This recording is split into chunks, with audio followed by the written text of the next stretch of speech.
Kevon, Owen, this is Shockley, and one thing we see in counseling are toxic relationships. How do you help someone in a toxic relationship? How would you know if you had a toxic relationship? Yeah, absolutely. I think a lot of us have been in situations where we feel discomfort in a relationship, and sometimes we think that that's a toxic relationship because it's hard, and that's not what we're talking about here.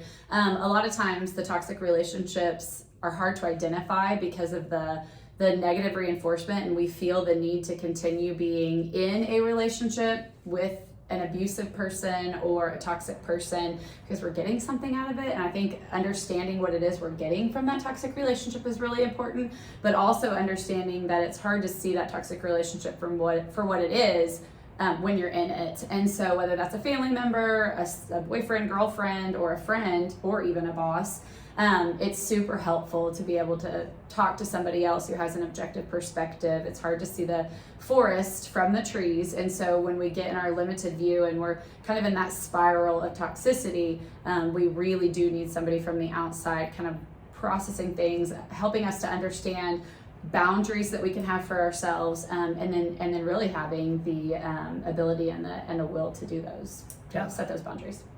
If you find yourself always looking for the validation of a person, always, and it's a fleeting, impossible to catch validation, I would say that's something to watch for. If you are being told all of the things that you're doing wrong, all of the things where you're the issue, you're the challenge, it's all you.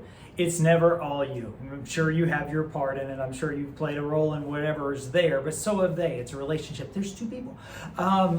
It's important to see those things where either I'm being told that it's all me, or I just can never please a person. That's a pretty good indicator of a toxic relationship, because when you're there, what are you willing to do or compromise so that you can get those things? And it's usually not good.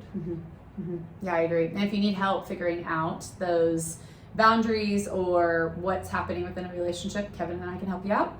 You can call one of us.